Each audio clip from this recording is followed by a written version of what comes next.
बोलिए।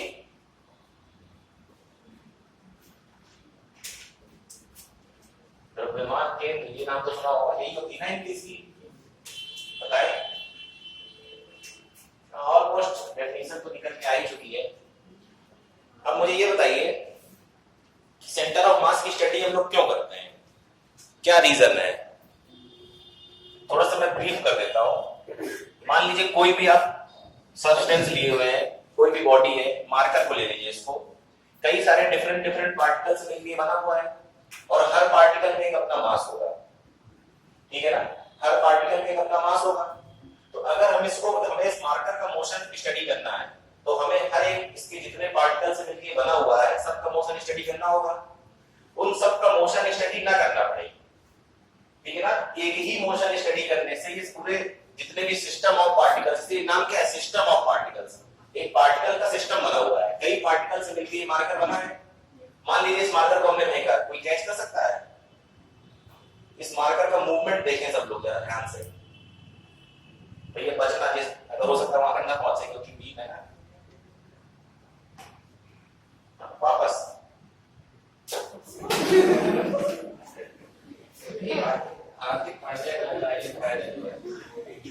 ठीक है, ये गया ऐसे ऐसे ऐसे ऐसे, ठीक है ना।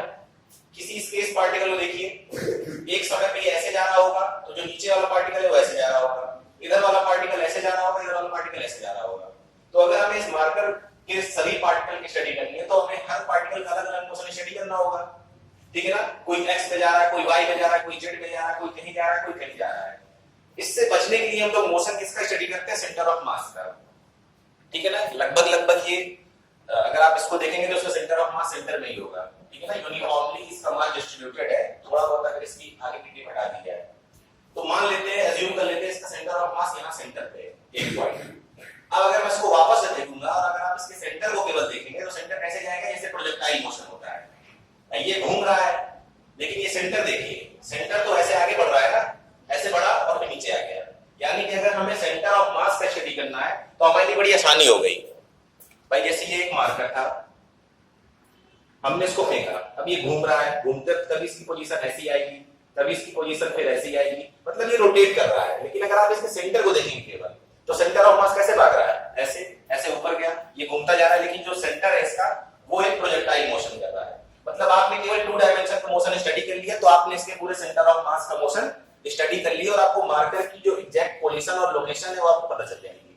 इसलिए हम किसकी स्टडी करते हैं, सेंटर ऑफ मास की। कोई भी चीज क्यों पढ़ रहा है ये सबसे पहले जानना बहुत जरूरी है, ठीक है ना।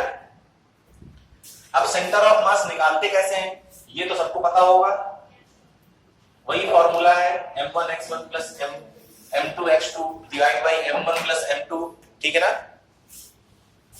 इसके लिए 3 कोऑर्डिनेट्स हैं x, y और z, ठीक है ना। तीनों के लिए आप डिफरेंट डिफरेंट भी निकाल सकते हैं। क्या होता है m1x1 प्लस m2x2, अगर और है n मास है तो dot dot dot mnxn divide by m1 plus m2, इसको पूरा लिखिए mnxn mn।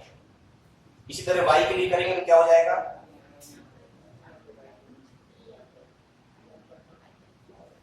अगर इसको डायरेक्ट 3D में लिखना हो तीनों को कंबाइन तो r, ये किसके लिए, centre of mass, centre of mass को लिखेंगे COM। तो अगर हमें तीनों कोऑर्डिनेट्स का एक साथ देखना है तो क्या लिख सकते हैं, m1 r1 plus m2 r2 dot dot dot mn rn divide by m1 plus m2 dot dot dot mn।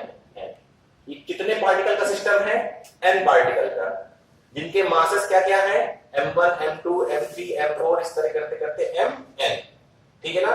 तो क्या लेना है, मास करेस्पॉन्डिंग डिस्टेंस मल्टीप्लाई करिए, फिर दूसरा टर्म सेकंड मास उसकी करेस्पॉन्डिंग डिस्टेंस और डिवाइड किससे करना है, सभी मासेस से। लगभग वो प्रोसीजर है जैसे मीन जब निकालते हैं हम लोग, उसी तरह का सिमिलर प्रोसीजर है, ठीक है ना। चलिए इसके क्वेश्चंस करते हैं।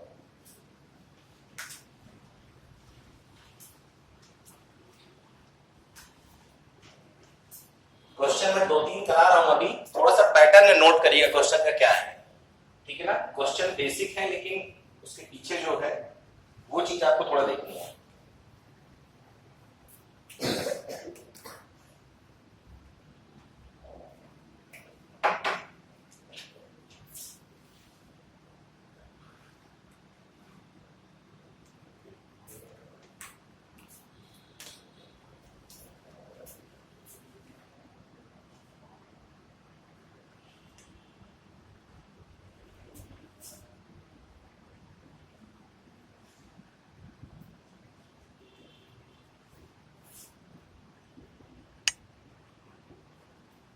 ये आपके एक्सेस है, इस पे दो मास रखे हुए हैं, एक मास है m, एक मास है 2l। इसके कोऑर्डिनेट्स हैं 1, 0, 0, जाहिर सी बात है एक्स एक्सिस पे रखा है तो y क्या होगा 0। इसके कोऑर्डिनेट्स है 4, 0। आपको ये बताना है कि इस सिस्टम का सेंटर ऑफ मास कहां होगा। बहुत ही इजी है, केवल फॉर्मूले को वैल्यू रखने के पता चल जाएगा। 3 सबका आ गया होगा, ठीक है ना। देखो ये 1 है, यहां पर कहीं 2 होगा, यहां पर कहीं 3 होगा, ठीक है ना। क्या लिखेंगे इसको 3, 0, ये इसका रिप्रेजेंटेशन हो गया, ठीक है ना। मैं इसको हटा नहीं रहा हूं क्योंकि कुछ क्रोनोलॉजी दिखानी है आपको। दूसरा क्वेश्चन मैं दे रहा हूं आपको।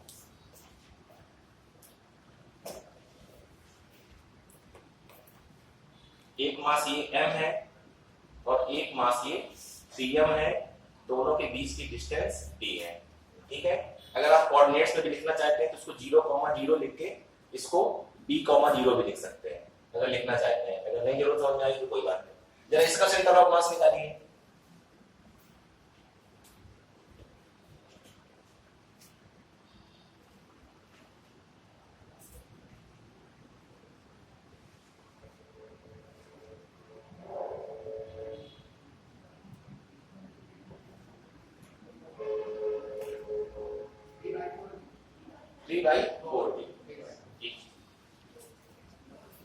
थ्री बाई फोर डी कहां पर आएगा, यहां पर नहीं आएगा। 3/4 हिस्सा है ना इसका ये, तो यहां पर आया। इसका क्या सेंटर ऑफ मास क्या हो जाएगा 3d/4, 0। अब एक चीज यहां पर समझिएगा, बाई चांस ऐसा क्वेश्चन आता है और ऐसा ही क्वेश्चन आता है एग्जाम में, कोई कोऑर्डिनेट्स ना दिया हो, एक डायग्राम देगा, आपसे पूछेगा सेंटर ऑफ मास कहां हो सकता है। तो ध्यान से देखिए, जिस तरफ मास ज्यादा है उसकी तरफ सेंटर ऑफ मास पहुंच रहा है। ये m था, ये 2m है, तो सेंटर ऑफ मास बीच में ना होकर कहां पहुंच रहा है, जिसका मास ज्यादा है। सेम चीज यहां देख लीजिए, मास m है और इसका मास 3m है, मतलब 3 टाइम्स है, तो सेंटर ऑफ मास किसकी तरफ है, जिसका मास ज्यादा है। तो सेंटर ऑफ मास उसी की तरफ डिस्प्लेस होगा जिसका मास ज्यादा है। बीच में कब आएगा, जब दोनों मास इक्वल होंगे। किसी भी केस में m रख के देख लीजिए, बीच में आ जाएगा, ठीक है ना। तो अगर कभी ऐसा डायग्राम आपको मिलता है कि आप उसको मैथमेटिकली नहीं निकाल सकते हैं, तो ये बात आपके दिमाग में होनी चाहिए कि कहां हो सकता है, पॉसिबिलिटी क्या है, जिसका मास ज्यादा उसी के पास होगा, इसके पास और इससे दूर। बात क्लियर है।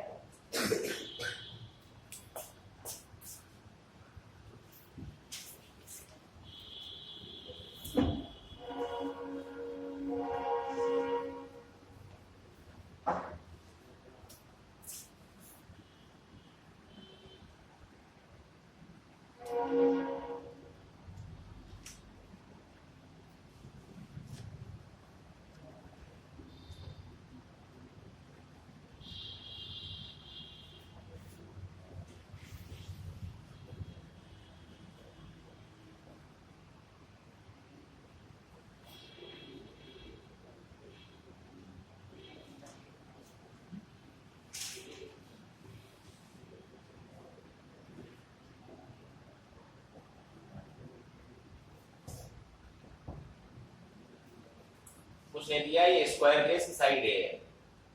कोऑर्डिनेट्स मैंने बना लिए हैं आपकी सुविधा के लिए, ठीक है। सेंटर ऑफ मास बता लीजिए।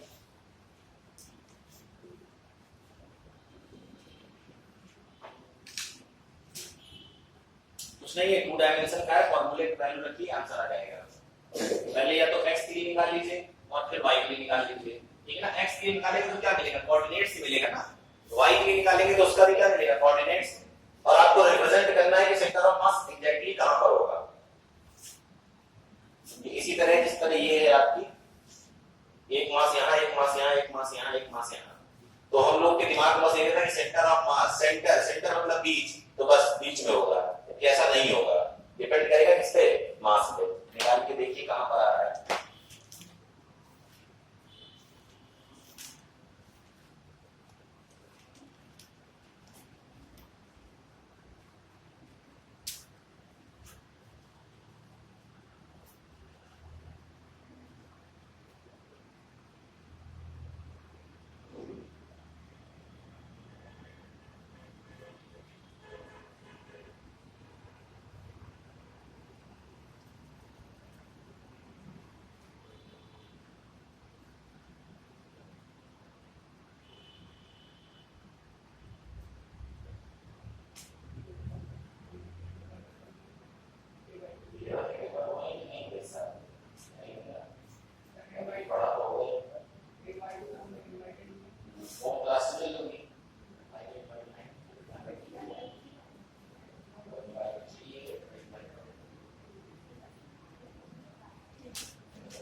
a by 2 x का है ना, मतलब 1 by 2a। और किसी का आंसर आया? रिप्रेजेंट करो, डायग्राम में अपने बनाया है, कहां पर होगा बताओ, सोचो। कोऑर्डिनेट्स मिल गए, अब तो ढूंढना ही तो है। x में ढूंढो a by 2 कहां होगी। उदय कहां है? आया? क्यों,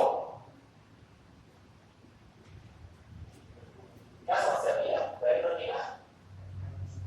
फॉर्मूला है मेरे पास x का, m1 x1 plus m2 x2।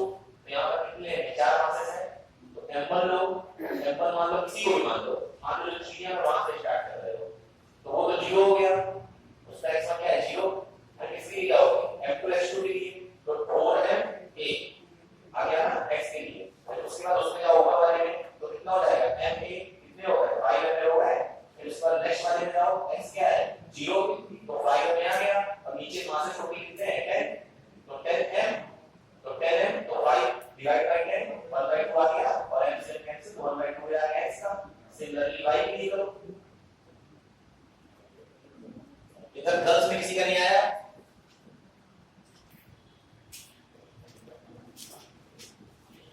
ये सब क्वेश्चन के लिए तो पेन भी नहीं उठाना चाहिए, तो देख के पता चल रहा है कोऑर्डिनेट्स जब आंखों के सामने है, जहां 0 है उसको खत्म करते जाइए, जहां a है उसको ऐड मल्टीप्लाई करते जाइए, बात करते हैं है नीचे। आपका आया सही हो गया? हाँ सही से काउंट करिए। a by 5 कैसे आ रहा है, a by 2 किसका आ रहा है, x का y सही से चेक करो। और ज्यादा कॉम्प्लेक्स क्वेश्चन नहीं है, आप लोग का दोनों का है, तीनों का गया, आप लोग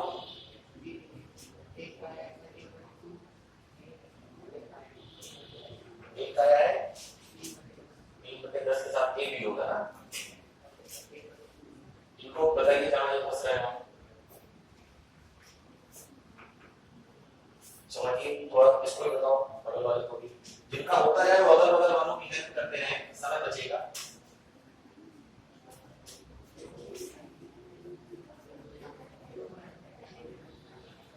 देखो पहला 0 कहां से शुरू कर रहे हो, ठीक है ये है ना, उसका कोऑर्डिनेट 0 कैसे हो जाएगा, सीधी सी बात है, x में भी वो a चल रहा है, y में भी वो a चल रहा है, तो ये कॉमा ही होगा ना।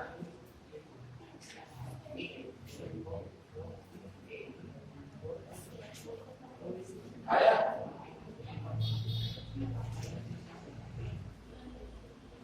तो भाई फाइनली का 1 by 2 आ रहा है इसका, सही से देखो ये 4 है और ये हमें 5 में होगा ना, तो 5 by 10 तो 1 by 2 आना चाहिए। गर्ल्स में किसी का आया? x में कितना आ रहा है a by 2, x में कितना आ रहा है a by 2, y में कितना आ रहा है 3 by 10। अब हमें इसको रिप्रेजेंट करना है, तो पहले x में आ जाते हैं, ठीक है ना। a by 2 मतलब यहां a है ये पूरा, इसके बीच में क्या आएगा a by 2, y में देखिए 3 by 10, 3 by 10 बहुत ज्यादा कंफ्यूजन की जरूरत नहीं है, थोड़ा सा भी फ्रैक्शन वगैरह आता है तो आप आसानी से समझ सकते हैं। इसको 10 भाग में डिवाइड कर लीजिए, ठीक है ना, ये भैया फ्रैक्शन का मतलब समझ रहे हैं ना सब लोग। 10 पार्ट करिए, उसके 3 पार्ट कंसीडर कर लीजिए, बड़ी बेसिक मैथ है क्लास 6 और 5th की। तो इसके 10 पार्ट डिवाइड करिए और 3 पार्ट आपको लेने हैं, ठीक है ना। तो अगर इसको 10 में डिवाइड करेंगे तो अप्रोक्सीमेटली 3 यहां कहीं आएगा, यानी कि यहां। तो इस पार्ट का कोऑर्डिनेट अगर हमें इस पॉइंट पे लिखना है तो क्या होगा a by 2 3 by 10 a होगा कि नहीं होगा। x में कितना चले a by 2, y में कितना चले 3 by 10, तो ये आपका क्या हो गया सेंटर ऑफ मास। जिनका नहीं आया वो नोट कर ले, नोट क्या सॉल्व करना पड़ेगा क्या, आपका आया कभी तो आएगा आपका, कि कभी नहीं आएगा क्या,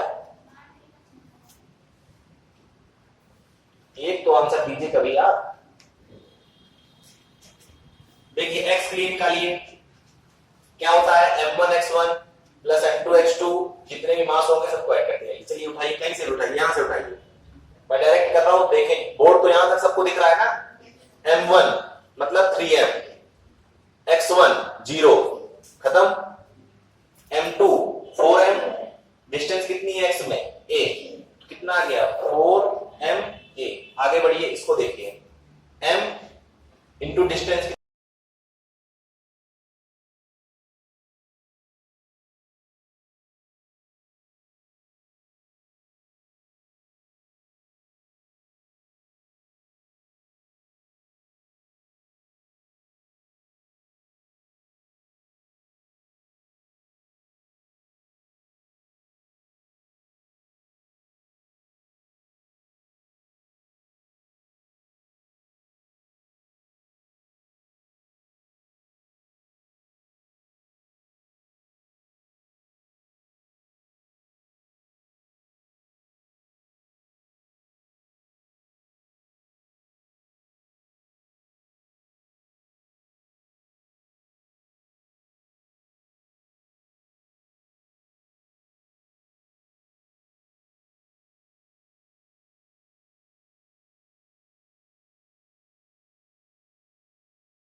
क्या है m1 r1 plus m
dr,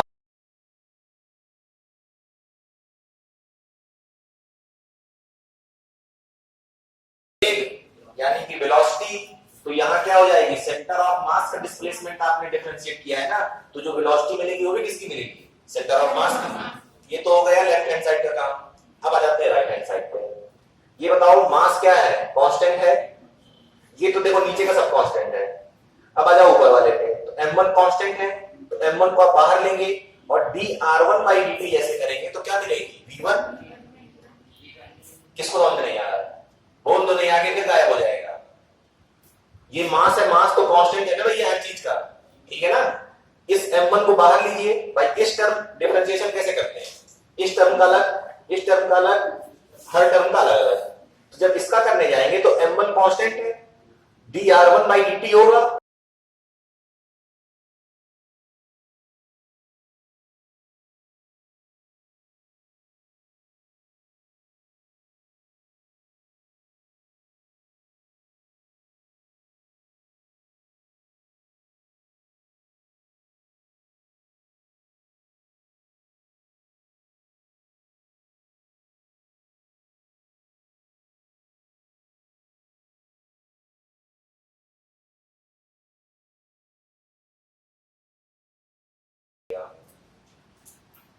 केवल ये ऊपर वाली लाइन नोट कर लीजिए। समझ में आ रहा है सर?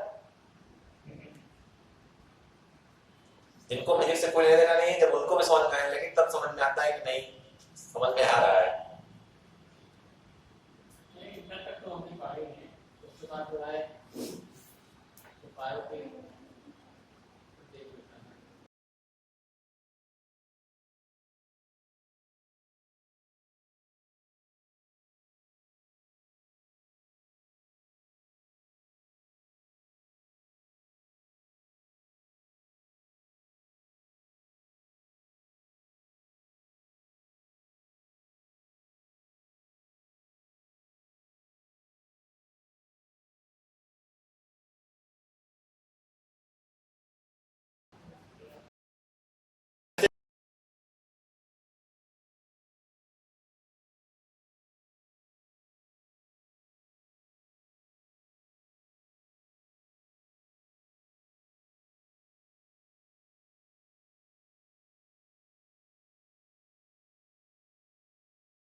ठीक है ना? m1 plus m2 mn। Note करें, हम लोग आगे ही बढ़ रहे हैं, खत्म होने वाला है। नीचे वाली लाइन नोट कर ली है, ये सबका नोट है। ये बताओ डिनोमिनेटर में जो लिखा है m1 plus m2 plus m3, ये क्या बता रहा है? भाई आपने कोई एक पार्टिकल, एक ये ऑब्जेक्ट ली, इसके सभी पार्टिकल के मासेस को आपने ऐड किया, तो जब सबको ऐड कर देंगे तो क्या मिल जाएगा? इस पूरे मार्कर का मास मिल जाएगा ना? समझ रहे हैं? इसको इधर ले आइए पहले। तो A centre of mass into क्या हो जाएगा? m1 plus m2, cross multiply कर रहे हैं और कुछ नहीं कर रहे हैं, mn, और इधर जैसे लिखा है वैसे लिखा है, लीजिए।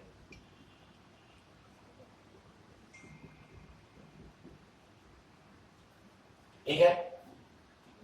A सेंटर ऑफ मास, ये क्या हो जाएगा? टोटल मास, इसको हम दिखा रहे हैं कैपिटल M से,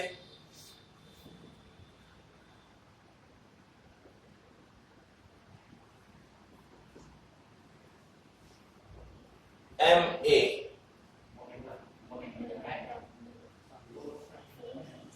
गिरा के माना जाएगा यही। मोमेंटम कौन बोल रहा है? सुधर जाओ। क्या हो जाएगा ये? Centre of mass.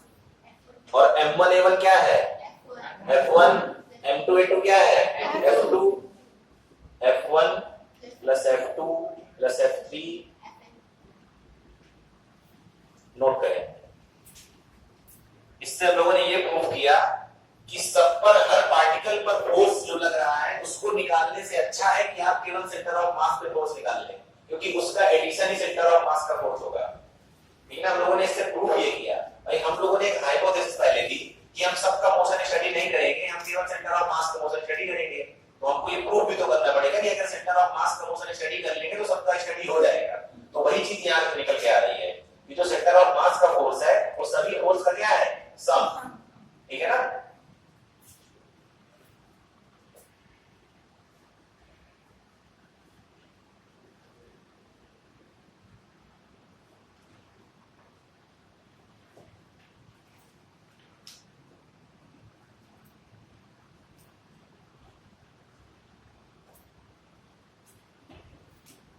तो यहां से क्या आ गया? F centre of mass is equal to m A centre of mass. Centre of mass को क्या बोल सकते हैं? F नेट, मतलब टोटल फोर्स है ना ये, F नेट। वेक्टर फॉर्म में लिखना है, वेक्टर लगाइए, एक्सीलरेशन के ऊपर वेक्टर लगाइए। ठीक है ना? If F net is equal to 0, if F net is equal to 0, मतलब इसका लेफ्ट हैंड साइड क्या हो गया? 0।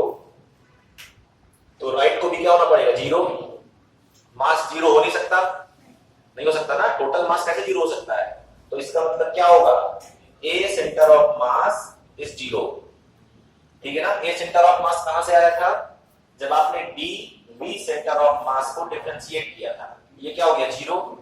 किसी भी क्वांटिटी का डिफरेंशिएशन अगर जीरो है तो इसका मतलब क्या होता है, हाँ क्या होगा,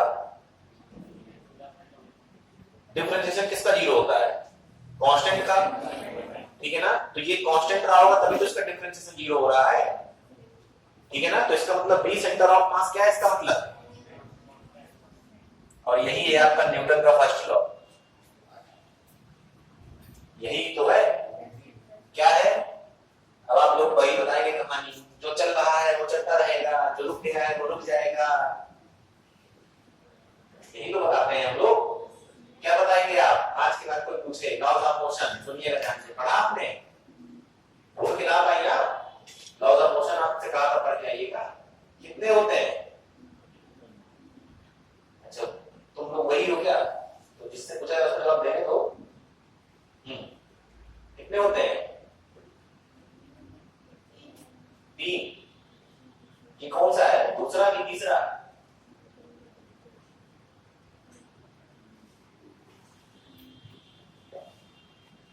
माइक आपको दे दूं, फर्स्ट वाला है, सेकंड वाला भी यहां नहीं लिखा है क्या,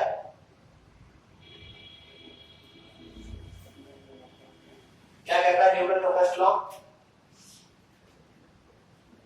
आप बताइए,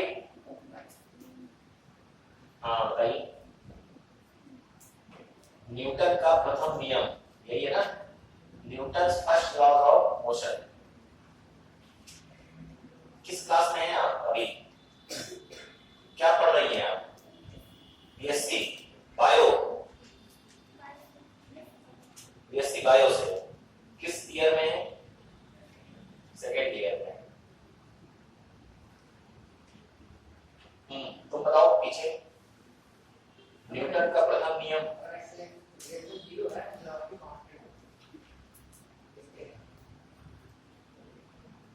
और कोई इससे बेहतर, बैठ जाओ बैठ जाओ, सब कुछ सामने लिखा है, बस आप ये देखना है किस पॉइंट को बोलेंगे तो ज्यादा करेक्ट लगेगा। आप ये बताएंगे अगर किसी बॉडी पर लगने वाले सभी बलों का योग या जो नेट फोर्स है वो जीरो है तो उस बॉडी की वेलोसिटी हमेशा क्या रहेगी, कांस्टेंट। अब ये कहना कि जो रुका है वो रुका रहेगा, यानी कि वेलोसिटी आप जीरो कह रहे हैं, जीरो भी तो एक कांस्टेंट ही है ना, तो क्यों एक सेंटेंस को दो बार रिपीट कर रहे हैं कि जो रुका है वो रुका रहेगा, जो चल रहा है वो उसी वेलोसिटी से चलता रहेगा। सीधे सीधे बोलिए कि वेलोसिटी क्या रहेगी, कांस्टेंट। ये गलत दिख रही है, किसी ने नहीं रोका तब से। इससे क्या प्रूफ होता है, इससे क्या प्रूफ होता है, अरे वो तो कांस्टेंट है ही है, जो आपने गलत लिख दिया था तब से 5 मिनट से मैं आपसे पूछ रहा हूं और किसी ने करेक्ट तक नहीं कराया इसे, या तो सबकी आंखें खराब हैं। बायो वाले बताएं दिन में नहीं दिखाई देता तो कौन सा रोग होता है, दिन में जिसको नहीं दिखता है उसकी कौन सी बीमारी होती है, नाइट ब्लाइंडनेस, वो तो रात में होगी ना, रतौंधी। दिन का बताइए, दिन में नहीं किसी को दिख रहा तो उसको क्या समस्या है, हम लोग पूरा ब्लाइंड है ना, ऐसी कोई बीमारी तो है नहीं, आंखें सही तो दिन में तो दिखना चाहिए। हाँ किसको नहीं दिखता, उल्लू को, पढ़ा है ना, बायो वालों ने पढ़ा होगा ऐसा, मैंने तो सुना है कि नहीं दिखता उसको फेसबुक पे, वैसे सही है नहीं दिखता, तो ये देखा करो कम से कम क्या लिखा जा रहा है। तो बी सेंटर ऑफ मास क्या है, कांस्टेंट। नॉर्मली अगर आप सेंटर ऑफ मास के लिए ना भी देखें, किसी एक के लिए देखेंगे तब भी ये रिलेशन आएगा, ठीक ना। तो आप क्या बताएंगे, सेंटर ऑफ मास, देखो ये बहुत अच्छी चीज इसलिए है कि अलग अलग पार्टिकल की स्टडी से को आप करेंगे तो कॉम्प्लेक्स हो जाएगी। भाई किसी का मोशन अपवर्ड है, किसी का मोशन डाउनवर्ड है, किसी का मोशन आगे है, किसी का मोशन पीछे है, आपने किसी एक को पकड़ लिया, किसको, सेंटर ऑफ मास को, उसका मोशन आपने देखा और आपने ये भी देखा कि जो फोर्स है हर पार्टिकल में लगने वाले, उन्हीं का जो सम है वही सेंटर ऑफ मास का फोर्स है। तो अगर हम सेंटर ऑफ मास की बात करेंगे तो सारे पार्टिकल्स में कवर हो जाएंगे।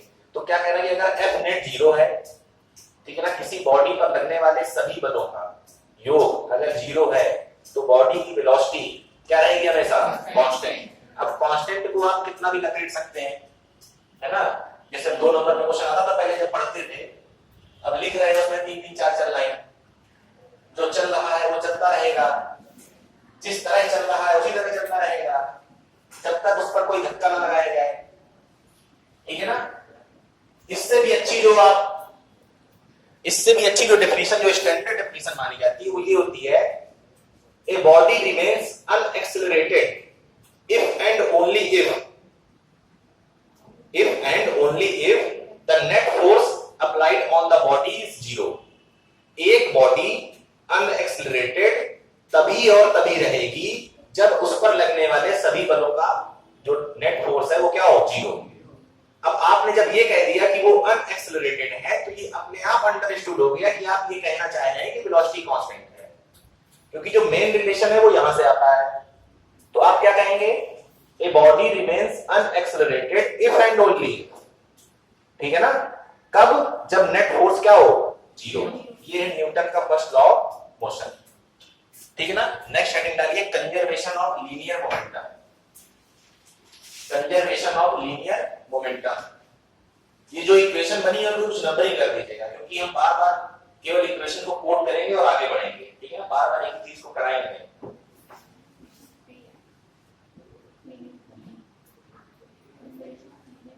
Conservation of linear momentum,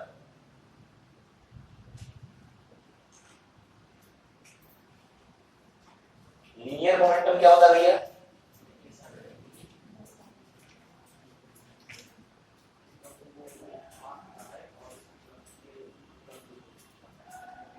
conservation of linear momentum. और मोमेंटम की कोई डेफिनेशन मालूम है किसी को?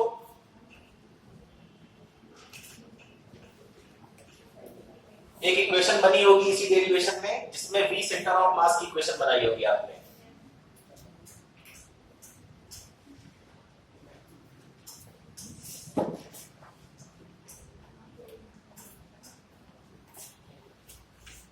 v सेंटर ऑफ मास की इक्वेशन आपने बनाई थी, जो आई थी m1 v1 m2 v2 mn vn divide by m1 plus m2। इसको जल्दी ले जाइए, तो v सेंटर ऑफ मास मैं डायरेक्ट लिख रहा हूं, ठीक है ना। ये क्या हो जाएगा, कैपिटल M हो जाएगा ना, और यहां पर क्या आ गया, m1 v1 plus m2 v2 mn vn। ये क्या है, मोमेंटम किसका, सेंटर ऑफ मास का।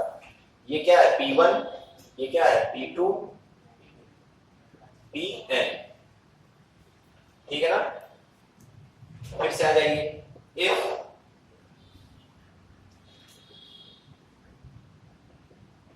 F net is equal to 0, A centre of mass 0, V centre of mass constant, ठीक है ना। यहां देखिए, V centre of mass constant है, V सेंटर ऑफ मास के लिए आप क्या लिख सकते हैं,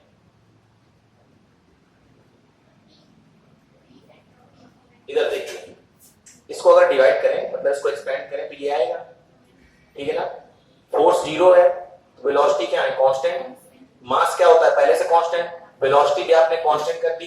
किस केस की बात हो रही है, जब F नेट 0 होगा तभी ये फॉलो होगा, ठीक है। कंजर्वेशन ऑफ लीनियर मोमेंटम कब आता है, अरे यार ये F is equal to dp by dt सबने पढ़ा होगा ना, वही है ये। अब किसके लिए सॉल्व कर रहे हैं, सेंटर ऑफ मास के लिए। If F is equal to 0 तो dp बाई dt क्या हो जाएगा, 0। किसी का डिफरेंशिएशन 0 है तो ये क्या हो जाएगा, कांस्टेंट। तो यहां से क्या निकल के आएगा, सेंटर ऑफ मास इज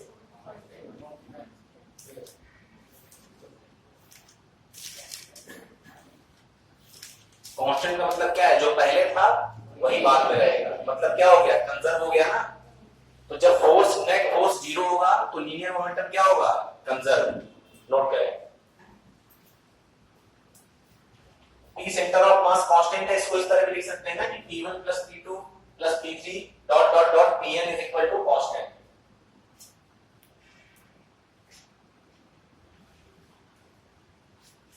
क्योंकि मास तो पहले से कांस्टेंट है, वेलोसिटी आपने कांस्टेंट कर दी तो क्या हो जाएगा, P भी कांस्टेंट।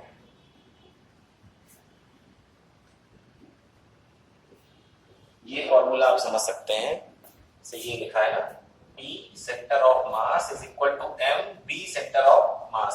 तो आपने F नेट को 0 किया तो ये B centre of mass constant आ गया, ये कांस्टेंट हो गया, और ये पहले से कांस्टेंट है क्योंकि ये मास है, तो ये भी क्या हो गया, कांस्टेंट।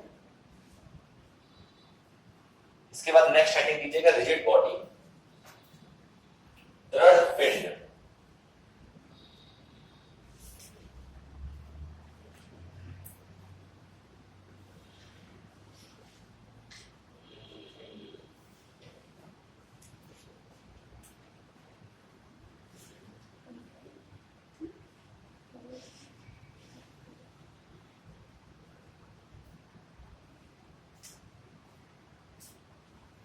कितने लोग हैं जिनका इस साल इंटरमीडिएट है, 12th है? नहीं, जिनको एग्जाम देना नहीं है, जो एग्जाम आप अगली बार देंगे, 11th पास करके आए हैं। 1 2 3 4 5 6 7 8 9, इधर से कोई सब क्वालिफाइड है।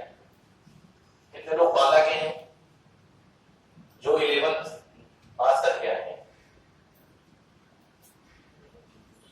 हो गया, रिजिड बॉडी डाल दिया आपने हेडिंग।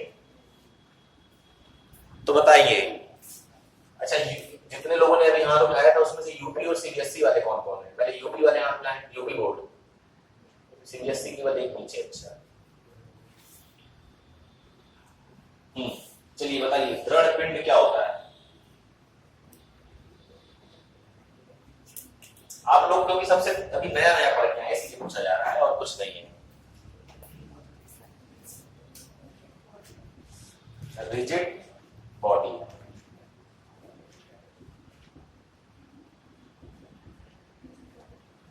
बताएं।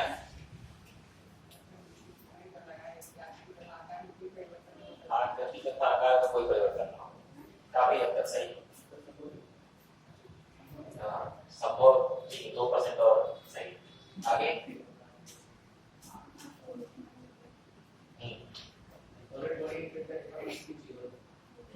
वही चीज है, आपने इंग्लिश बोल दिया। हाँ, और किस स्कूल में पढ़ रहे हो? हाँ, अरे मैं पूछ रहा हूँ किस स्कूल में पढ़ रहे हो? बजरंग है। हाँ, आप बताओ। दो बॉडी के बीच का, तो एक बॉडी की बात हो रही है ना, जैसे ये मार्कर है, इसको रिजिड बॉडी कब कहेंगे? और क्या ऐसा हो जाए कि रिजिड बॉडी ना हो? काम चलाने लायक डेफिनेशन जो बता चुके हैं, ठीक है वो डेफिनेशन। और कुछ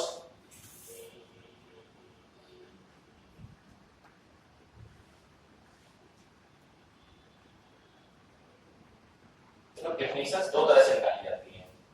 एक डेफिनेशन जो देखने में लगे सही है लेकिन उसमें कुछ कमी निकाला है, जैसे आप जो डेफिनेशन है उसमें कमी निकाल के बताता हूं। और कोई बता सकता है किसी के पास एग्जैक्ट डेफिनेशन है? रिजिड बॉडी, देखो पहला तो रिजिड और सॉलिड में दोनों में डिफरेंस है ना। दृढ़ का मतलब हो गया ना, दृढ़ता से अपने निर्णयों पर बंधे रहें जो है, तो वो इसका मतलब अलग है, ठीक है ना। तो बताएं रिजिड बॉडी कोई बता सकता है? आप उधर से कोई नाम सुना है कभी इसका?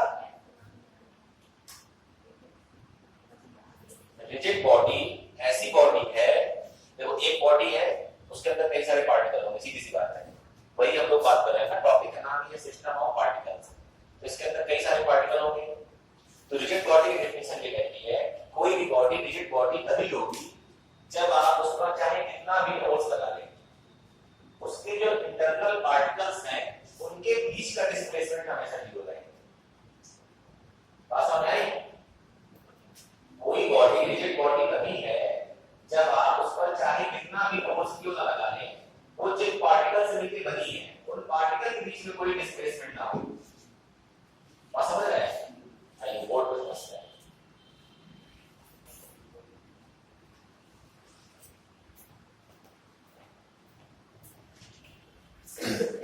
ये कोई बॉडी है, कई पार्टिकल से मिलकर बनी हुई है, ठीक है। हम चाहे इस पर कितना भी फोर्स कहीं से भी क्यों ना लगा लें, दो पार्टिकल मान लो स्टार्टिंग में यहां पर और यहां पर थे, तो चाहे आप कितना भी फोर्स लगा लें इनका पोजीशन चेंज नहीं होना चाहिए। मतलब ऐसा नहीं हो सकता कि ये उठ के यहां चला है और ये उठ के यहां चला है, जैसे कि ये होगा तो डेफिनेशन फेल। ठीक है ना। अब डिफॉर्मेशन वाली डेफिनेशन पूरी करेक्ट इसलिए नहीं है कि मान लीजिए आपने फोर्स लगाया, सपोज दैट, ठीक है ना, आप क्या चाह रहे हैं कि डिफॉर्मेशन ना हो। मान लो डिफॉर्मेशन आपको नहीं दिख रहा है, मान लो आपने चारों तरफ से फोर्स लगाया, तो जब चारों तरफ से फोर्स लगाएंगे तो डिफॉर्मेशन तो आपको नहीं दिखाई देगा, लेकिन हो सकता है कि यहां से कुछ डिस्प्लेसमेंट हुआ हो, उस डिस्प्लेसमेंट को कवर कर दिया हो यहां के डिस्प्लेसमेंट ने, यहां से कुछ डिस्प्लेसमेंट हुआ हो, उस डिस्प्लेसमेंट को कवर कर दिया हो ऊपर के डिस्प्लेसमेंट ने। तो बाहर से देखने वाले को क्या लगेगा कि डिफॉर्मेशन नहीं हुआ, लेकिन अंदर तो डिफॉर्मेशन हुआ ना। बात समझ रहा है कि नहीं समझ रहा है भाई? आप किसी को यहां से धक्का देंगे, मान लीजिए आप यहां बीच में खड़े हैं, आपको किसी ने पीछे से धक्का दिया तो आप 2 कदम आगे आ गए, उतना ही धक्का हम आपको यहां से देंगे, आप फिर 2 कदम पीछे चले जाएंगे, तो आपकी पोजीशन तो चेंज हुई ना बीच में 2 बार। ठीक है ना। देखने वाले को क्या लगा कि आप वहीं खड़े हैं, लेकिन आपकी पोजीशन चेंज हो रही है। तो इंटरनल जो 2 पार्टिकल्स हैं वो जहां है वहीं रहें, उनकी पोजीशन में कोई भी चेंज ना आए, तो क्या है वो रिजिड बॉडी। इसको आप लिखना चाहें तो लिख लें। देखिए a body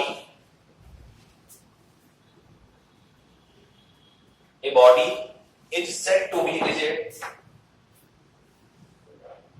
A body is said to be rigid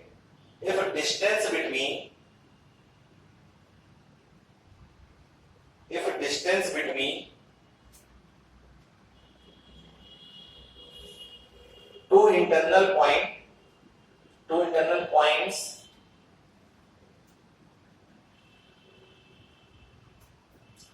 does not change,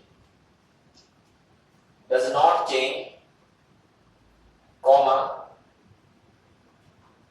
no matter how much force applied to the body. No matter how much force applied to the body. अपनी अपनी लैंग्वेज है, आप किसी भी language बना के लिख सकते हैं, मतलब समझ में आना चाहिए। ठीक है ना। एग्जांपल में लीजिए rod, comma cylinder, comma solid sphere etcetera.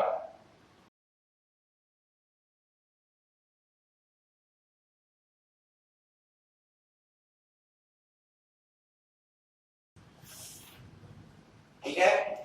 Next heading लीजिए टाइप्स ऑफ मोशन।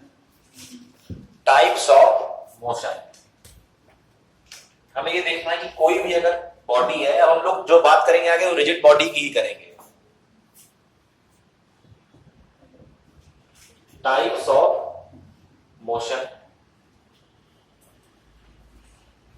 कितने तरह का मोशन आप लोगों ने अपनी लाइफ में देखा है अभी तक? मतलब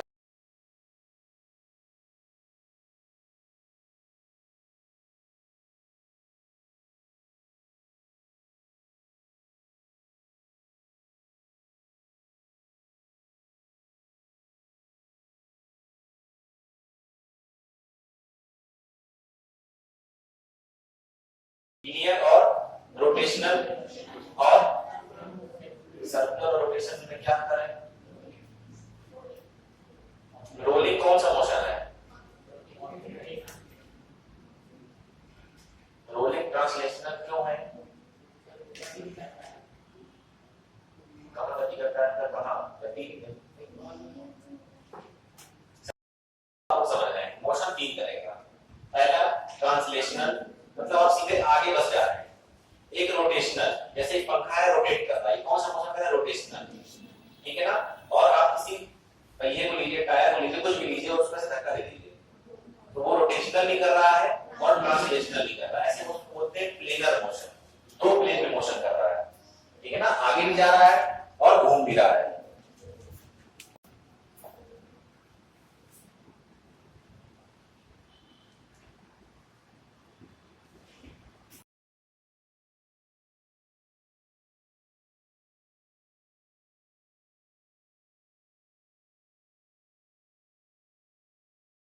तीन तरह के मोशन है, ट्रांसलेशनल, रोटेशनल और प्लेनर। प्लेनर का एग्जांपल है रोलिंग।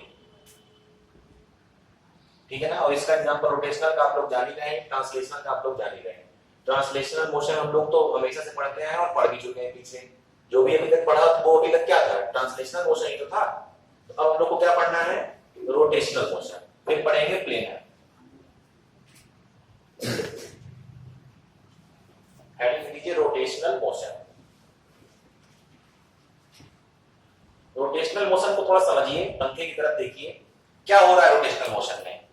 एक एक्सिस है, उसी के अराउंड जितने भी पार्टिकल्स हैं, ठीक है ना। अब हम पंखे को अगर ना लेके हम कोई ऐसी बॉडी ले लें जो यूनिफॉर्मली इसका मास डिस्ट्रीब्यूटेड हो, है ना। डिस्क के बीच में जो क्या रहता है, होल रहता है, उस पर आप किसी एक्सिस को फंसाइए और उसको घुमाइए, ठीक है ना। जैसे डीवीडी प्लेयर में जब हम लोग रखते थे,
अब देखिए ये मोशन दो तरीके से हो सकता है। कैसे? इस मार्कर को मैंने ऐसे पकड़ा, ऐसे घुमाऊंगा, घूमेगा कि नहीं? घूमेगा ना। एक तो तरीका ये हो गया, एक तरीका मैं इसको बीच से पकड़ूंगा और ऐसे घुमाऊंगा। तो जो बाद में किया वो है rotation along the centre of मास। इसको मैंने कहां से पकड़ा? सेंटर ऑफ मास से, फिर रोटेट किया। हो रहा है कि नहीं? हो रहा है ना। और एक तरीका ये कि हम इसको कहां से पकड़ेंगे? एक साइड से और फिर रोटेट कराएंगे, तब भी रोटेट होगा। तो दो तरीके से हम लोग ये मोशन कर सकते हैं।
टॉर्क किससे दिखाते हैं?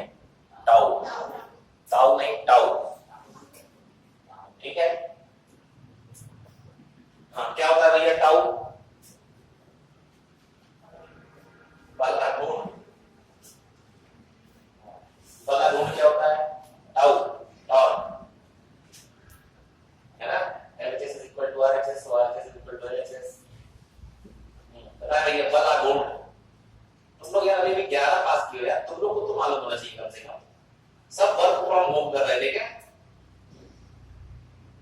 बजरंग में जूम को क्लास नहीं चाहिए? वो एक बजरंग वाला आ गया, अच्छा वो आया नहीं।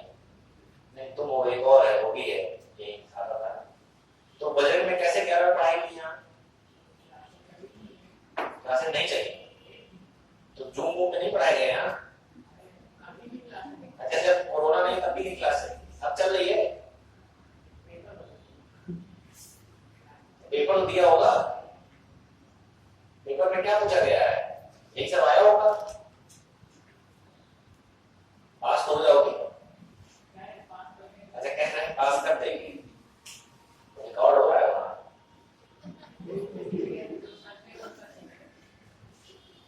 हाँ तो ये बताएं, टॉर्क बताएं।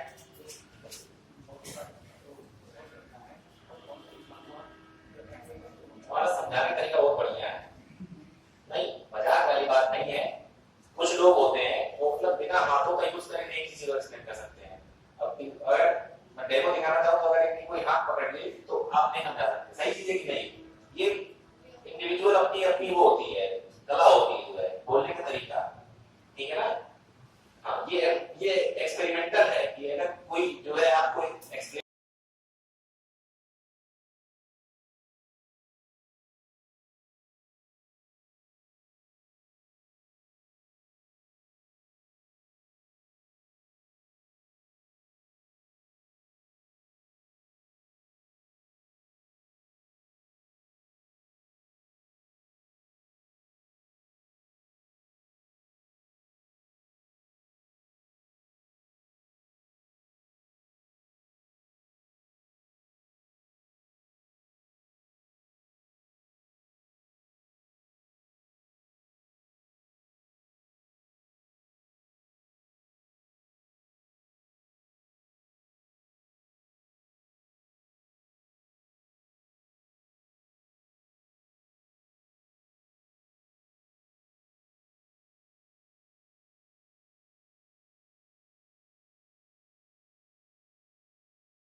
पॉइंट को x मान लीजिए, क्योंकि रोटेशन जो होगा वो इसी x के अलोंग होगा। अबाउट x मतलब x को आपने मान लिया एक्सिस, ठीक है ना। टॉर्क निकालना है, तो टॉर्क लिया मुझे ये फोर्स और डिस्टेंस, या तो फोर्स और परपेंडिकुलर डिस्टेंस मिल जाए या परपेंडिकुलर फोर्स मिल जाए और डिस्टेंस मिल जाए। ट्राई करें।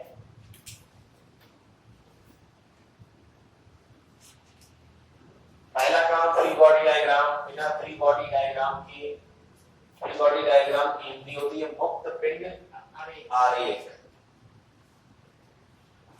मैं हिंदी में भी पढ़ा देता हूं, ऐसी बात नहीं है, लेकिन क्योंकि हिंदी में पढ़ाएंगे तो इंग्लिश वालों को समझ में नहीं आएगा, और इंग्लिश में पढ़ा के हिंदी बोल देंगे तो हिंदी वाले समझ जाएंगे। और अगर आपको किसी हिंदी का डेमो लेना हो तो बताइए, कल हिंदी में पढ़ा दें, इंग्लिश वाले जो चक्कर खा जाएंगे, कुछ समझ में नहीं आएगा, बायो वालों को समझ में आएगा।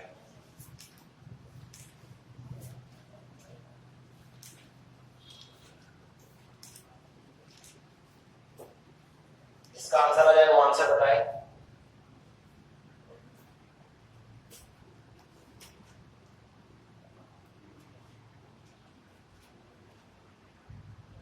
अच्छा, क्या एक चीज आप लोग जानते हैं, इस क्वेश्चन से उसका लेना देना तो ज्यादा नहीं है। ये कोई सर्किल है, ठीक है ना, इसकी जो रेडियस होती है वो एक वेक्टर होती है, मालूम है ना, रेडियल वेक्टर बोलते हैं, या रेडियस वेक्टर को नहीं बोल सकते हैं। तो जब वो वेक्टर है तो उसकी कुछ डायरेक्शन भी होगी। ये मान लीजिए डिस्टेंस तो r हो गई, ठीक है ना, मैग्नीट्यूड तो r हो गया। अगर इसकी डायरेक्शन निकालनी है तो कैसे निकलती है? रेडियस वेक्टर की डायरेक्शन। अब मुझे ये समझ में नहीं आता है कि जो लोग भी 11th पढ़ के चुके हैं या पढ़ेंगे या पढ़ने जा रहे हैं, जो भी है, उनको ये बताया क्यों नहीं जा रहा है। ये मैं नीट का कोई स्पेशल सिलेबस नहीं होता, ये सीधी सी बात समझिए। आप 12th पास करके नीट और जेईई दे सकते हैं ना, तो इसका मतलब सीधा सीधा ये है कि जो आपने 11th-12th में पढ़ा वही तो पूछा जाएगा। बस दिक्कत ही होती है, देखो इसीलिए मैं कहता हूँ रिकॉर्डिंग में जब अच्छा रहता है हाँ, तो होता ये है कि ये देखिए बच्चों से पैसा वसूलने का एक तरीका बना दिया जाता है। क्या? आधी चीजें पढ़ाएंगे 11th-12th में और आधी चीजें बचा लेंगे जो कि है 11th-12th की, किस नाम के लिए कि उसको आईटी और नीट में पढ़ाएंगे। पढ़ाना वही है भाई, एक टॉपिक को खत्म करने में 1 घंटा लग रहा है तो 15 मिनट और दीजिए ना। किसने आपको रोका है? जो इतना 1 साल आप पढ़ा रहे हैं, जो है एनसीईआरटी का सिलेबस है, 6 महीने का सिलेबस नहीं है, 1 ईयर खत्म कराने के लिए 11th या 12th, और आप नहीं पढ़ा रहे हैं तो क्यों नहीं पढ़ा रहे हैं? 2 चीजें हैं, या तो आपको आता नहीं है, या दूसरी चीज ये कि आप ये सोच के रखे हैं कि इस लड़के से पहले 11th-12th में पैसा लेंगे, फिर इसके बाद इसको नीट पढ़ाएंगे तो इससे नीट का ही पैसा ले लेंगे। बात तो यही है ना भाई। कोई भी जो आपका सिलेबस डिसाइड करते हैं, करिकुलम डिसाइड करते हैं, वो ये क्यों चाहेंगे कि आप नई कोचिंग पढ़ें, 2-3 लाख रुपए कोटा में जाके दें और फिर आपका एग्जाम निकले। अगर एलिजिबिलिटी आपकी 12th पास है तो इसका मतलब ये सीधा सीधा है कि 12th पास करके आप निकाल सकते हैं। कुछ लोग निकालते भी हैं, जिनकी स्टडी 11th-12th की अच्छी है वो निकालने जाते हैं। तो ये जरूरी नहीं है कि आप जो है कोचिंग आपको तभी करनी पड़ती है जब आप को सही से पढ़ाया ना गया हो या आपने सही से पढ़ाना हो। 2 ही चीजें हैं, हमेशा टीचर की गलती नहीं है, ठीक है ना। तो ये यही चीज है कि पढ़ाना तो आपको सब उसी क्लास में चाहिए, ये सब उसी क्लास में, तो इसमें कुछ नया नहीं है। क्या नया है? जब रेडियस वेक्टर है तो वही डायरेक्शन बताइए।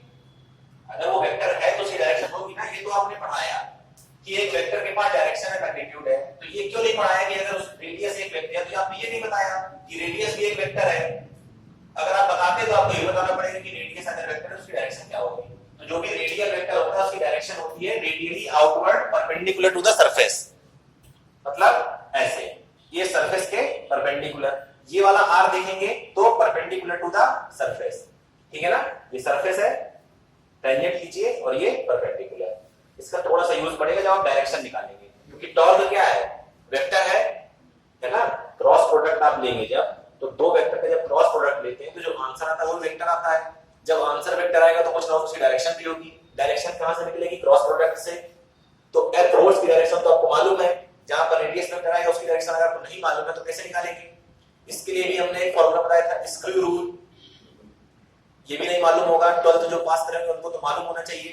नहीं मालूम है तो ये भी 11 का। जब आप वेक्टर पढ़ा रहे हैं, क्रॉस प्रोडक्ट पढ़ा रहे हैं, तो क्रॉस प्रोडक्ट में आपको स्क्रू रूल पढ़ाना पड़ेगा। अभी चलाएगा तब बताएंगे, बार बार रिपीट करने से टाइम किल हो रहा है। आप आंसर निकालिए।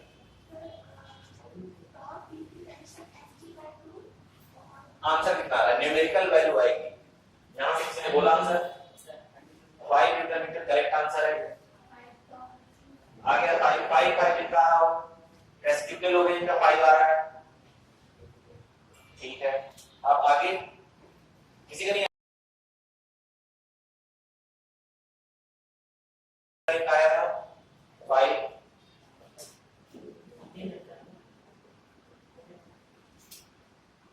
टेंशन की वजह से टॉर्क कहां होगा? टेंशन फोर्स भी लग रहा है, उसका टॉर्क कहां है? टाउ तो तुमने mg लिखा है ना, तो mg कौन सा फोर्स हुआ? वेट वाला। एक स्ट्रिंग है, स्ट्रिंग पे टेंशन का फोर्स आएगा। स्ट्रिंग से आपने किसी पार्टिकल को, बॉडी को बांधा हुआ है, तो उस पर एक टेंशन का फोर्स लगेगा कि नहीं लगेगा? तो वो फोर्स है, वो फोर्स भी किसी बॉडी पर लगेगा, किसी स्ट्रिंग पर। उसकी वजह से क्या आएगा? जो है टॉर्क।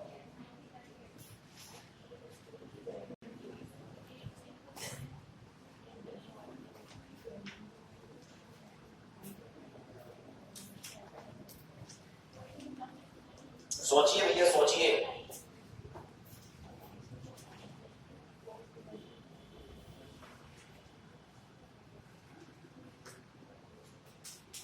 टेंशन की वजह से टॉर्क कितना आ रहा है?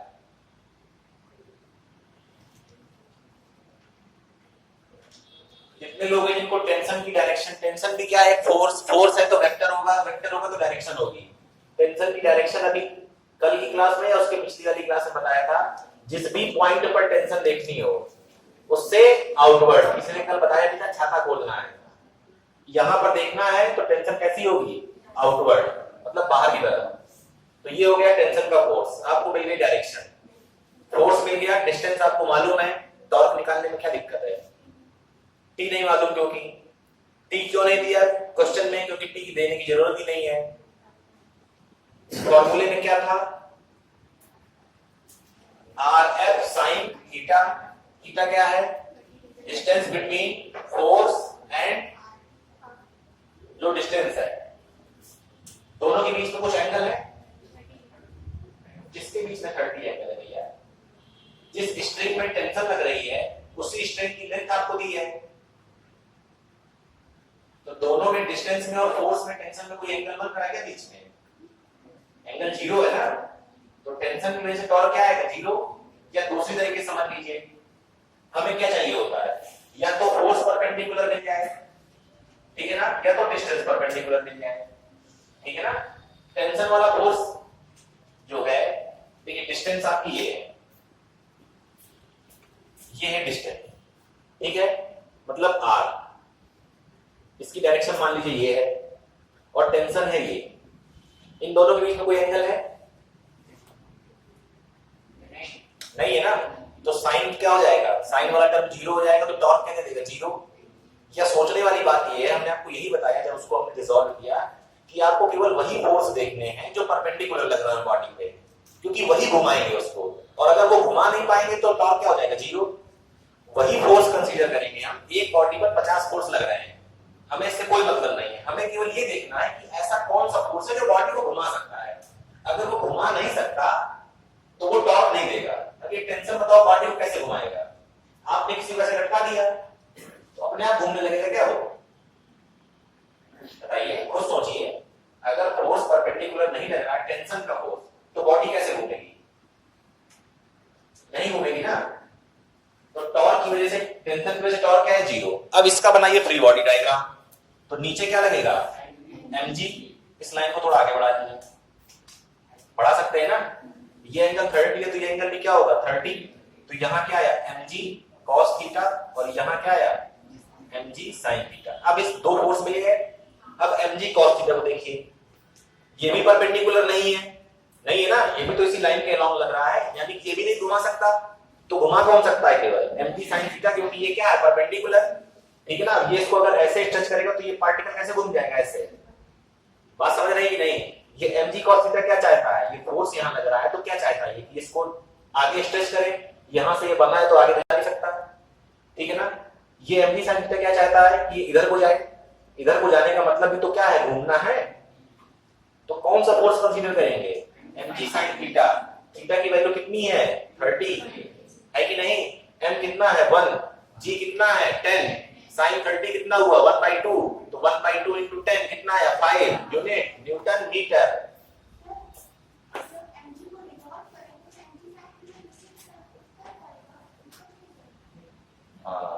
ये बात सही है। किस तरफ जाएगा, इस तरफ आएगा तो ये इधर घूम जाएगा, ठीक है।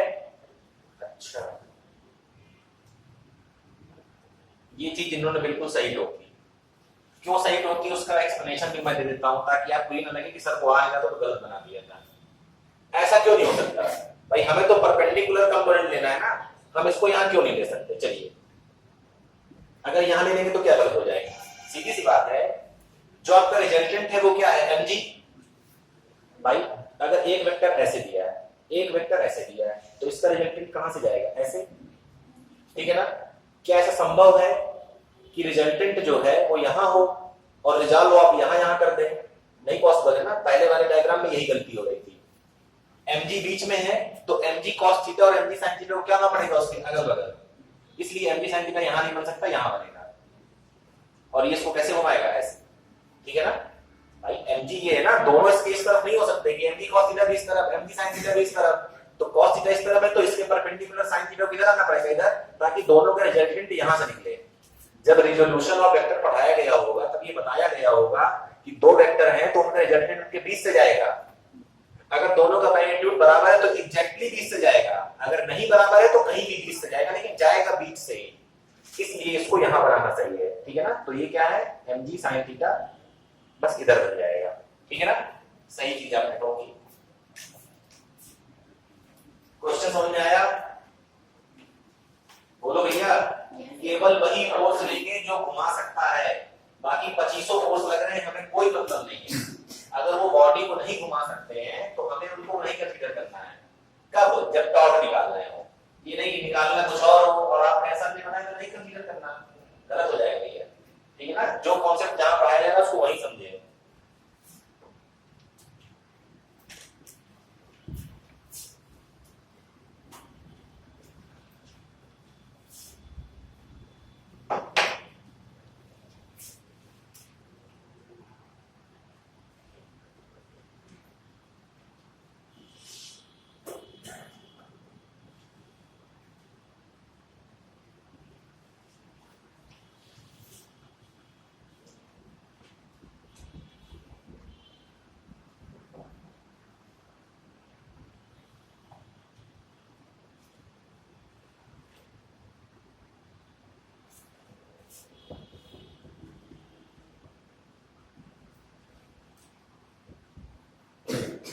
ये पहिया है, टायर है, सर्किल है, जो मानना हो मान लीजिए, ठीक है ना।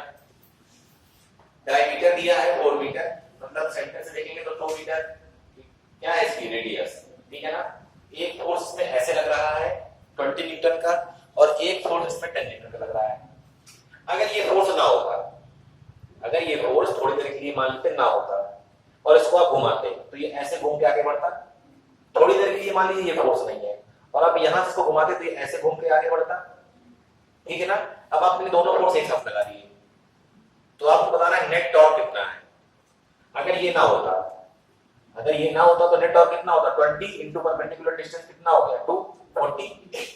अगर ये ना होता, ये होता तो 10 इंटू 2 कितना हो गया 20। दोनों है तो बताइए कहां होगा और पहिया किस तरफ घूमेगा। बहुत ही बेसिक क्वेश्चन है, देख के पता चल जाना चाहिए। किस तरह, इस तरह 20 है कि 10 है, सीधी बात इस तरह 20 है और कितना है उसका मैग्नीट्यूड 10 कैसे आएगा। अरे अभी कैलकुलेट भी करके बता दिया है कि 40 उसका आ रहा है और 20 इसका आ रहा है, तो 40 माइनस 20 20 हो जाएगा, ठीक है ना। डायरेक्शन कैसे निकालेंगे, देखिए ये कैसे घूमेगा क्लॉकवाइज और ये कैसे घूमेगा एंटी क्लॉकवाइज। तो जो इसका आंसर आएगा वो कितना आएगा 40 माइनस 20 न्यूटन मीटर, कैसा क्लॉकवाइज, ठीक है ना। जब एक से ज्यादा टॉर्क लग रहे हो तो कैसे रिजल्टेंट निकालेंगे उसके लिए है, ठीक है ना। अच्छा, कैसे आपको पता चला कि ये क्लॉकवाइज घूमेगा? यहाँ पर क्या होगा, इसका रेडियस वेक्टर, यहाँ पर फोर्स है, इन दोनों का क्रॉस प्रोडक्ट की डायरेक्शन निकालिए। कैसे निकालेंगे? स्क्रू रूल क्या कहता है? स्क्रू लीजिए, जहां दोनों वेक्टर ज्वाइंट कर रहे हैं टेल से टेल, वहां पर स्क्रू को रख दीजिए। अब फॉर्मूला क्या था हमारे पास? R cross F। तो पहले वेक्टर से दूसरे वेक्टर की तरफ स्क्रू को रोटेट करिए। स्क्रू रखा यहां, ठीक है ना। R से F गए, मतलब ऐसे रोटेट किया। कैसे कर रहे हैं? क्लॉकवाइज ना, तो ये कहां जाएगा? क्लॉकवाइज, ठीक है ना। समझ रहे हैं कि नहीं? चलिए नोट कर लीजिए। इसको देखेंगे तो ये ऐसे घूमेगा, ठीक है ना, क्योंकि तो यहां पर R यहां आएगा, ठीक है ना, और R से F जाएंगे तो ऐसे घुमाएंगे, तो ये कैसे घूमेगा? Anti clockwise. और टॉर्क की डायरेक्शन क्या होगी? ये तो पहिया घूमने की डायरेक्शन हो गई। टॉर्क की डायरेक्शन, स्क्रू रूल क्या कहता है कि जिस तरफ स्क्रू घूम के जा रहा है, जब आप क्लॉकवाइज घुमाते हैं तो स्क्रू कहां जाता है? अंदर की तरफ। तो टॉर्क कहां लगेगा? इनवर्ट, ठीक है ना। और जब आप एंटी क्लॉकवाइज घुमाते हैं तो स्क्रू कहां आता है? बाहर। अरे स्क्रू खोला है कभी घर में? जब उसको टाइट करना होता है तो कैसे घुमाते हैं? क्लॉकवाइज। स्क्रू कहां जाता है? अंदर। तो टॉर्क की डायरेक्शन क्या होगी? इनवर्ट। यहाँ पर हमने क्लॉकवाइज एंटी क्लॉकवाइज लिया, लेकिन इसको बिल्कुल करेक्ट भाषा में बोले तो क्या बोलेंगे कि जो 40 न्यूटन वाला टॉर्क है वो कैसा है? इनवर्ट। और जो 20 न्यूटन वाला टॉर्क है वो कैसा है? आउटवर्ड। तो उसका जो रिजल्टेंट जाएगा वो कैसा जाएगा? 20 न्यूटन मीटर इनवर्ट, ठीक है ना। दो वेक्टर अगर क्रॉस प्रोडक्ट में लिखे हैं तो उनका रिजल्टेंट की डायरेक्शन निकालने का यही तरीका है। चलिए एक क्वेश्चन और लिखिए। A force vector F is equal to a force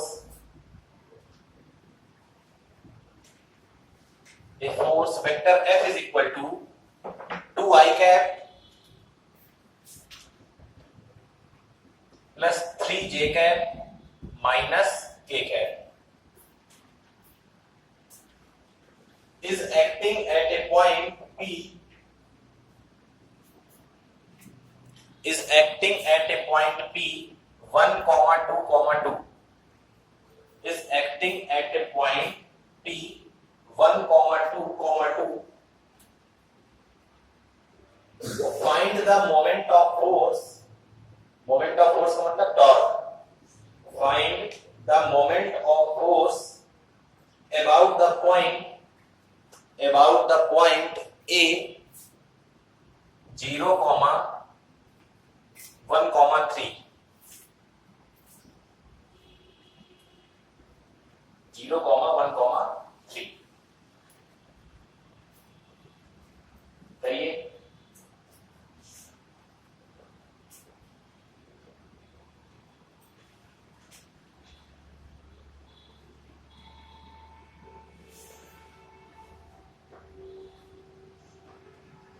तो समझ रहे हैं क्या कह रहा है? मान लीजिए कोई रॉड थी, ठीक है ना। कह रहा इस रॉड पर एक फोर्स लग रहा है F, कहां पर? P पर। मतलब P के कोऑर्डिनेट्स यहां दिए हुए हैं आपको, फोर्स यहां लग रहा है, ठीक है ना। कितना है? 1, 2, 2। किस पॉइंट के अबाउट बोल रहा है? इसके। तो जिस पॉइंट के अबाउट निकालते हैं वो पॉइंट क्या होता है? जैसा फिक्स। तो मान लीजिए यहां से ये फिक्स है और इसके कोऑर्डिनेट्स क्या हैं? 0, 1, 3। अब आपको दो कोऑर्डिनेट्स मिल गए, डिस्टेंस निकाल सकते हैं, दो बिंदुओं के बीच की दूरी निकाल सकते हैं ना। डिस्टेंस निकाल लीजिए, फोर्स आपको दिया है, क्या लेना है? क्रॉस प्रोडक्ट, उठा के मल्टीप्लाई ना कर देना, सीधे सॉल्व करिए। अब क्रॉस प्रोडक्ट में जाने कितने लोग फंसेंगे?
देखो कोशिश करते हैं कि सेकंड पेपर स्टार्ट कर दें, इससे जो लोग टॉपिक का एग्जाम देने वाले हैं उनका कुछ लाभ हो जाए, और जो लोग टॉपिक पढ़ रहे हैं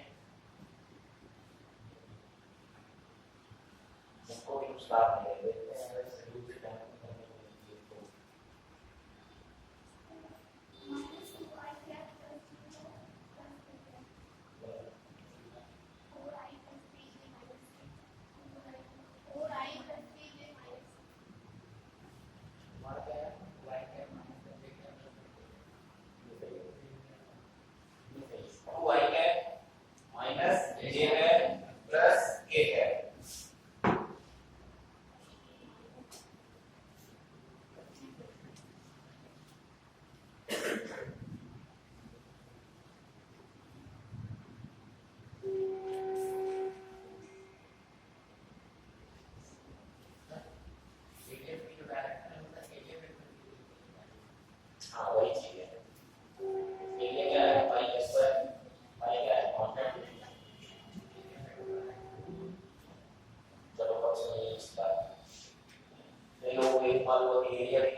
आ जाते हैं। वो कहावत सुनी कि नहीं सुनी? अधजल नगरी छलकत जाए।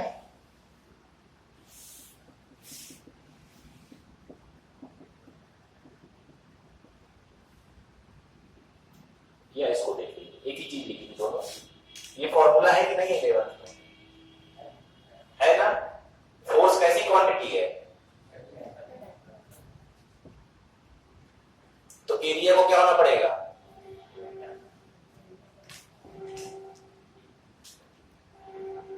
एग्री? क्वेश्चन पे आ जाइए।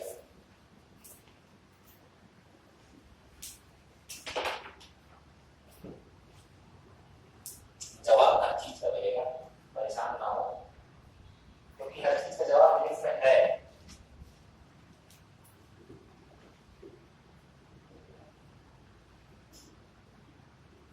और किसी का आया? कितना आया? और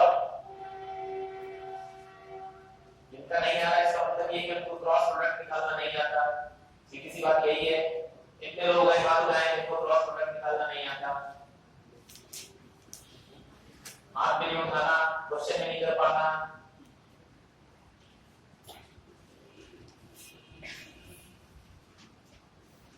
क्यों क्रॉस प्रोडक्ट निकालना नहीं आता?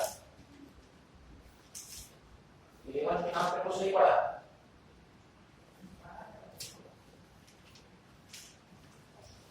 कहाँ पढ़ते थे?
9.8 है